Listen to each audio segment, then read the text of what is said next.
Dizia assim o texto: e aconteceu que, quando voltou Jesus, a multidão o recebeu, porque todos o estavam esperando.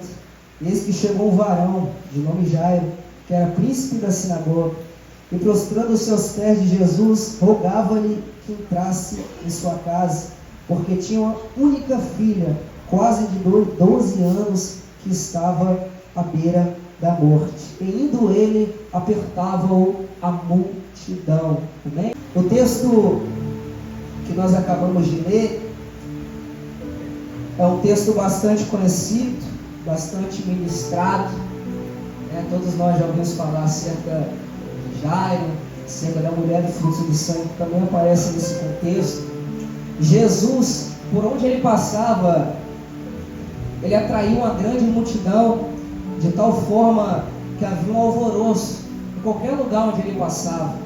Cristo, quando ele estava numa cidade, a notícia rapidamente se espalhava e em poucos minutos a multidão já se juntava aonde Jesus está, para ouvir o que Jesus tem para falar, para ver o que Jesus tem para fazer. De fato, quando Jesus estava no ambiente, era um grande evento, a ponto de que a dona de casa largar sua casa para ir de volta até Jesus, a ponto de que o pescador largar a rede, largar o peixe para ir de encontro até Jesus. O texto que nós acabamos de ler, Jesus ele está numa grande cidade e a multidão, ora, sabendo que Cristo ele está se achegando, a multidão vai se aproximar de Jesus. É bem verdade que cada um tinha lá a sua necessidade.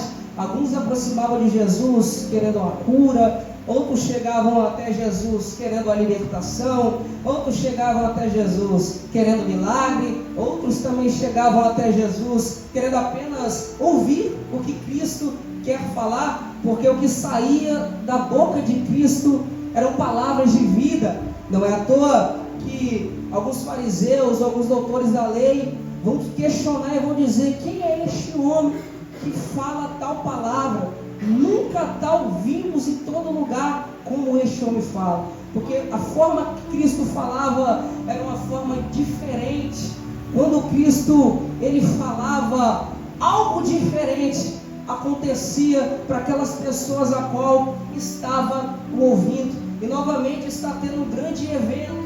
Jesus está na certa cidade, com a multidão sabendo disso, eles vão se aproximar de Jesus, eles vão chegar perto de Jesus. Só que nesse mesmo cenário, a Bíblia diz que vai se achegar também um homem por nome de Jairo.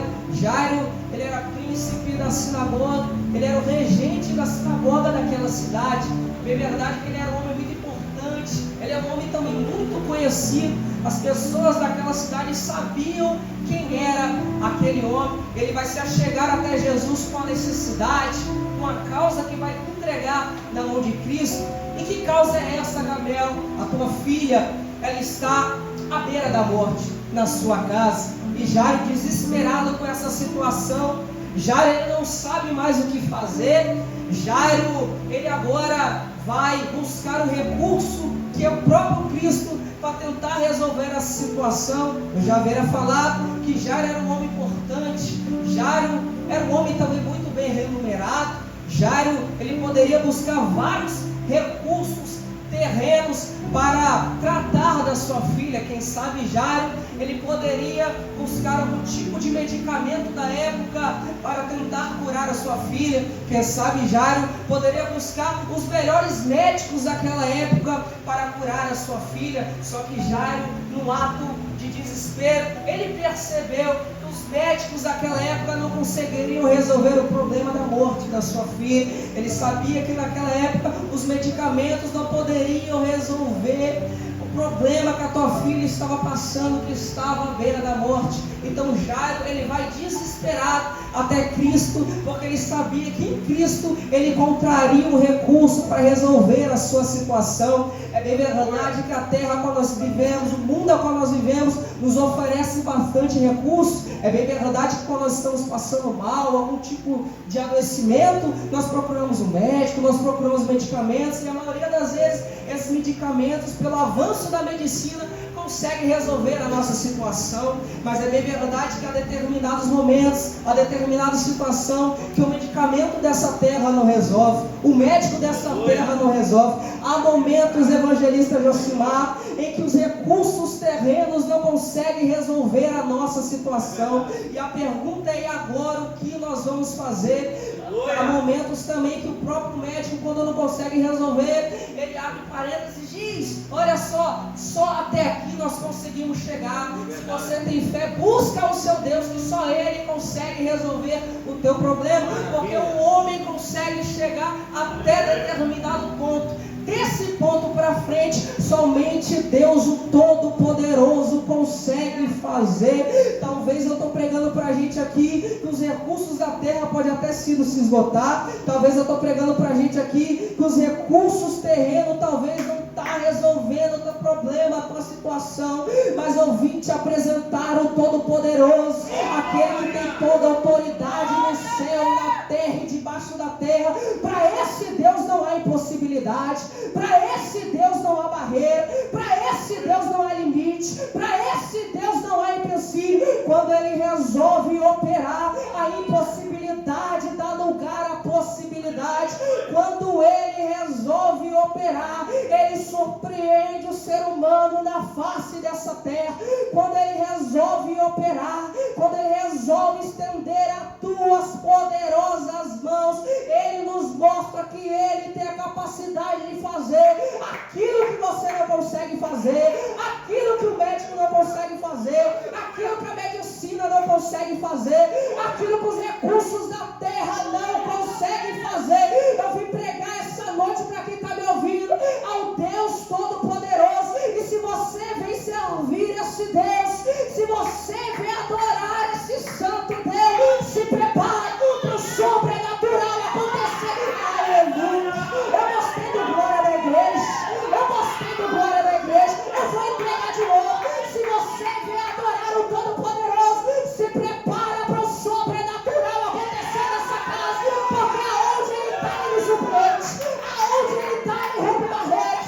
Aonde Ele está, sobrenatural acontece. Cadê você que vai adorar o nome santo do Senhor? Cadê você que vai adorar o nome santo do Senhor? Cadê você que vai adorar o nome santo do Senhor? Talvez o mundo te desacreditou, talvez o médico te desacreditou, talvez o laudo te desacreditou, talvez o advogado te desacreditou, mas aqui é o Todo-Poderoso, que tem todo o poder no céu, na terra e debaixo da terra. É Ele que faz. Eita glória! Maravilha, Senhor. É Ele, irmão. Por acaso é algo impossível que o Senhor não possa fazer? Jairo sabia que o único recurso que poderia resolver a situação da tua casa, da tua família, era o próprio Cristo. Só que eu faço uma pergunta, eu indavo acerca desse texto, porque o texto ele me dá brecha para perguntar: será que se Jairo estivesse com a tua filha sã na sua casa, será que ele havia, ou poderia, ou queria buscar a Cristo Jesus? Eu falo isso porque a tua filha está enferma, e esse foi o motivo de ele buscar a Cristo. Mas a verdade é, se tua filha estivesse sã na sua casa, se sua filha estivesse bem na sua casa, será que ele buscaria Cristo Jesus? Será que ele buscaria o Senhor? Porque Jairo se aproxima sim, mas ele se aproxima por causa da enfermidade. Ele se aproxima porque tudo está indo mal, porque ele se aproxima porque não sabe o que fazer, ele se aproxima porque a situação agravou. Então, se está tudo dando ruim, eu vou se aproximar de Jesus. Isso é algo muito interessante, e nós temos que se atentar muito bem a isso. Por quê, Gabriel? Porque nós não devemos se aproximar de Cristo somente quando tudo está indo mal. Nós não devemos se aproximar de Cristo só quando tudo está ruim. Nós não devemos se aproximar de Cristo só quando as coisas não saem da forma que eu quero, não, irmão. Nós temos que se aproximar de Cristo quando está indo mal, mas também quando está indo bem, quando estou doente, e também quando estou com saúde, quando estou prostrado, e também quando estou de pé, quando estou abatido, e também quando eu estou feliz. Por que você fala isso, Gabriel? Porque é muito fácil se aproximar de Jesus quando as coisas não estão indo da forma que eu quero, irmão. É muito fácil se aproximar de Jesus quando as portas estão trancadas. É muito fácil se aproximar de Jesus quando as oportunidades cessam. É muito fácil se aproximar de Jesus quando o médico fala não tem mais jeito. É muito fácil se aproximar de Jesus quando a doença bate, quando a enfermidade aparece. É muito fácil se aproximar de Jesus dessa situação. Mas o verdadeiro adorador de verdade, ele se aproxima quando tudo vai bem também, quando as coisas estão boas, quando a família vai bem, porque verdadeiro adorador se aproxima quando tudo vai mal e se aproxima também quando tudo vai bem. Você já deve ter percebido, irmão, a igreja lota de pessoas com as suas necessidades, com as suas causas, com as suas situações impossíveis de fazer, mas é difícil a gente ver pessoas que adorem de fato Jesus com sinceridade, e mesmo tudo indo bem, ele resolve adorar o nome dele, ele resolve exaltar o nome dele. É por isso que eu gosto de apóstolo Paulo, porque ele é bem claro nas suas palavras, irmão. Ele vai dizer: posso todas as coisas daquele que me fortalece. Mas se você olhar o contexto, ele vai dizer porque ele pode todas as coisas. Ele vai dizer que ele consegue passar necessidade, ele consegue passar bonança, ele consegue passar tristeza, ele consegue ser feliz. Posso todas as coisas daquele que me fortalece. Você sabe o que o apóstolo Paulo está dizendo, meu irmão? Se eu estou entristecido, Jesus, ele é minha prioridade. Se eu estou feliz, Jesus ainda assim é minha prioridade. Irmão, se eu estou adoecido, Jesus é minha prioridade. Se eu estou com saúde, Jesus é minha prioridade. Sabe o que ele me ensina, irmão? Que nós não devemos servir a Jesus por aquilo que ele consegue fazer, por aquilo que ele consegue operar, por aquilo que ele consegue executar na nossa vida, não, meu irmão. Nós temos que adorar Jesus pela bendita pessoa que ele é.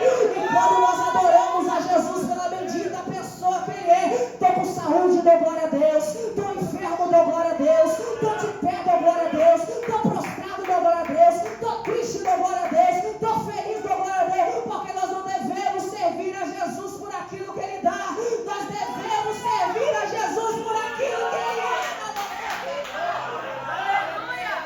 Vira para o seu irmão: será que você adora pelo que ele é? Será que você adora pelo que ele é? Será que você adora pelo que ele é? Ou quando tudo vai bem você some da igreja? Ou quando tudo vai bem ninguém sabe onde você está? Ou quando tudo vai bem você desaparece dos trabalhos do ministério? Será que você adora pelo que ele é? Ou quando tudo vai bem você não ora, você não prega, você não jejua, você não faz nada? Ou será que quando tudo vai, meu irmão, tudo vai bem, tudo vai mal? Louvado seja o nome do Senhor. Ô glória! Maravilha!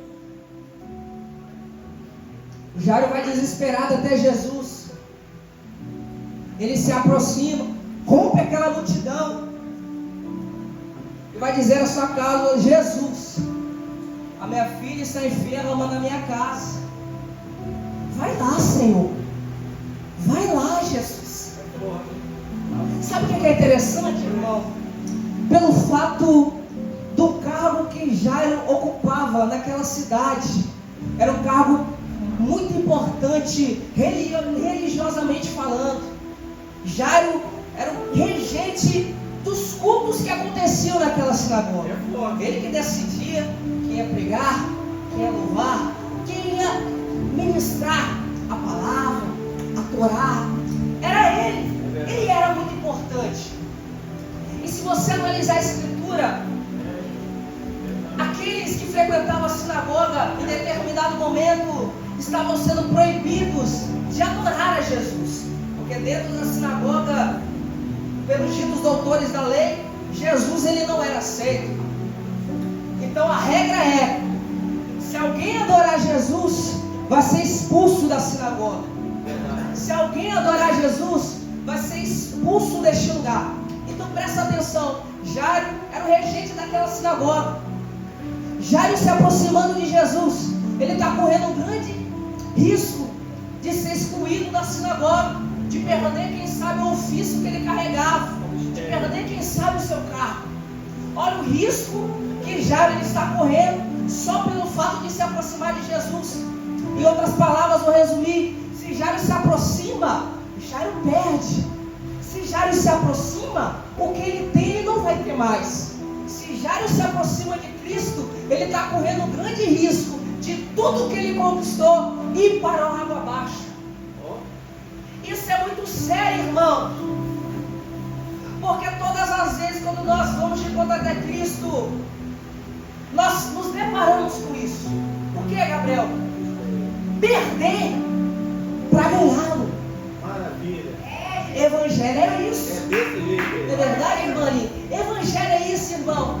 É perder para ganhar a Cristo. Então o que está acontecendo aqui com Jairo? Jairo está correndo o risco de perder para ganhar a Jesus, para levá-lo para a tua casa. Jairo é o tipo de camarada que, pelo menos nesse contexto, nessa situação, ele não está preocupado com o cargo dele. Jairo, nessa situação, ele não está preocupado com o ofício. Jairo, nessa situação, ele não está preocupado pelo o que ele carregava, irmão. Não, Jairo queria Jesus. E se for preciso perder para ter ele, eu vou perder. Aleluia. Jairo não está preocupado com aquilo que ele tem, ele quer Cristo. E é essa ideia que nós temos que ter quando nós se aproximamos de Jesus. Não a ideia de possuir, não a ideia de ter as mãos cheias, o bolso cheio, não. A ideia de perder para ganhar a Ele, de perder para ganhar a Cristo, irmão. Tem gente que está pegada a muitas coisas e perde a oportunidade de abraçar Jesus.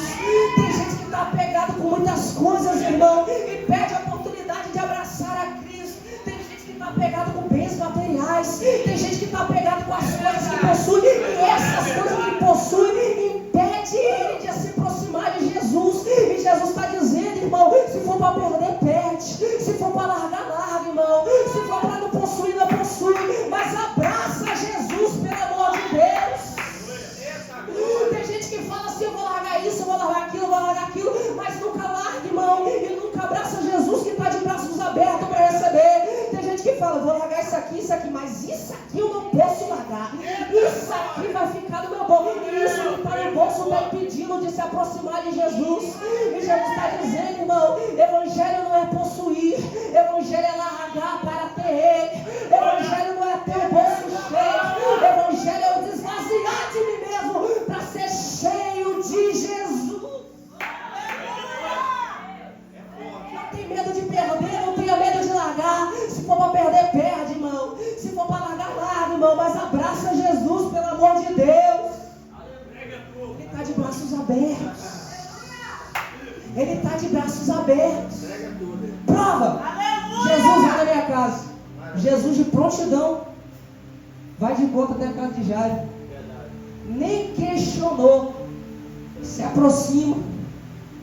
Só que qual é a atitude de Jairo se aproximar? Ele se prostra. É forte. Ele se humilha, irmão. Já estou encerrando. Misericórdia. Ele se humilha, irmão. Ele se humilha. Ele se diminui perante Cristo. Só que lembra, tinha uma grande multidão. Então o que Jairo está fazendo ali é público. É publicamente. Que ama. Todo mundo está vendo a atitude de Jairo. Todo mundo está vendo Jairo se humilhando. Todo mundo está vendo que Jairo está descendo aos pés de Jesus. O confesso de Jairo não é no particular. O confesso de Jairo é no público. Ai, eu gosto disso, irmão. O confesso de Jairo não é no particular. O confesso de Jairo é para todo mundo ver o que ele está fazendo, o que ele decidiu, para que ele resolveu se aproximar, irmão. Porque é fácil adorar a Deus no particular. Difícil adorar a Deus no público. Aleluia! Fácil adorar a Deus em casa, irmão. Botando louvor no YouTube, irmão. Fácil. Difícil adorar a Deus no público, todo mundo vendo. Jairo faz isso. É verdade. Jairo ele confessa em público. E aquele que confessa em público, irmão, publicamente ele será honrado. É Bíblia. E aquele que confessa a Deus diante dos homens, Cristo confessará diante do Pai. E diante dos homens, publicamente. Olha para cá, eu adianto e encerro. Jairo se prostra e pede para Jesus ir até a casa dele. E Jesus de prontidão está indo. Só que quando Jesus está indo, no meio do do caminho vai aparecer alguém, um conhecido de Jairo, um colega, amigo, enfim, e vai dizer: Jairo, não incomode mais Jesus. Por quê? Porque sua filha já morreu. Não tem mais jeito. Então não tem por que incomodar o mestre. Deixa ele para lá. Só que olha para cá. No mesmo instante que esse alguém se manifesta, Cristo pela primeira vez, ele abre a boca para falar e vai dizer: Jairo, não temas, a sua filha não está morta. Percebe, irmão, que no momento em que alguém se levanta para dizer: não tem mais jeito, não tem mais solução, o recurso acabou, Jesus ele vai aparecer no cenário e vai falar: Jairo, não temas. Irmão, você está vendo aqui, são duas vozes falando algo completamente diferente para Jairo. Alguém conhecido, íntimo, está dizendo: não tem mais jeito, Jairo, acabou, larga Jesus. Do outro lado, o próprio Cristo falou com ele: Jairo, não temas. Irmão, são duas vozes, e a decisão estava em Jairo, em que voz ouvir. Você está entendendo isso aqui? A decisão estava em Jairo, em que voz ouvir. Nós servimos a Cristo, nós servimos o Todo-Poderoso, e a todo momento Ele está falando aos nossos corações, a todo momento Ele está ministrando para conosco. E a pergunta que eu faço para toda a igreja é: que voz nós estamos ouvindo? Que voz nós estamos ouvindo para seguir? Irmão, eu estou pregando para gente que tem promessa, eu estou pregando para gente que tem chamado, eu estou pregando para gente que é escolhido, eu estou pregando para gente que tem muita coisa para acontecer da parte de Deus na vida dessa pessoa. E a pergunta que eu faço para essa pessoa é: que voz você está ouvindo? Porque o que Deus fala, muitas das vezes não está de acordo com o cenário que nós estamos vivendo. O que Deus ele fala, muitas das vezes não está de acordo com aquilo que está acontecendo. Como é que Jesus vai dizer para Jairo: não temas, se tua filha morreu? Como é que Jesus vai dizer para Jairo: não temas, se acabou o recurso? Como é que Jesus vai dizer para Jairo: não temas, se o que ele estava procurando é a sua filha não morrer, não acontece mais porque a tua filha já está morta? Como Jesus fala isso, irmão? Jesus, ele não está preso ao cenário que você está vivendo. Ai, irmão, você perdeu a chance de dar um glória bem gostoso. Eu vou falar de novo. Jesus, ele não está preso ao cenário que você está vivendo, irmão. Talvez o cenário está dizendo não. Talvez o cenário está dizendo não tem mais jeito. Talvez o cenário está dizendo a situação se agravou, não tem mais solução. Mas ouve a voz do Todo-Poderoso para a tua vida. Ele não está preso ao seu cenário. Coloca de pé, se coloca de pé, eu encerro, puxei a Bíblia, pastor, eu encerro. Jairo ouve a voz de Deus, e Jesus vai até a casa de Jairo. Indo até a casa de Jairo, ele vai ver uma multidão, vai pedir para sair todo mundo, e só vai entrar os seus 3 discípulos mais íntimos. E o pai e a mãe da menina, ele vai perguntar: onde está a menina? Aonde ela está? Dentro do quarto da casa. Jesus então se adentra daquele lugar, e ele de fato vê aquela menina deitada, vê aquela menina morta, e ele vai dizer: menina, a ti te digo, levanta-te. E de repente aquela menina abre os olhos, e de repente aquela menina começa a respirar, e de repente os batimentos cardíacos começam a acontecer novamente. De repente, aquela menina começa a se movimentar. Uma menina que estava morta, irmão. Uma menina que já tinha sua vida cerrada aqui na terra. Pela palavra de Jesus, ela teve vida novamente. Pela palavra de Jesus, ela teve a capacidade de estar de pé novamente. Eu peço que você venha fechar seus olhos. Eu peço que você venha interligar seu pensamento no trono da graça neste momento. Eu não sei o que está morto na sua vida. Eu não sei o que está acabado na sua história. Eu não sei o que se cerrou na sua jornada aqui na terra. Mas Jesus, ele já está na casa, meu irmão. Jesus, ele já está na casa.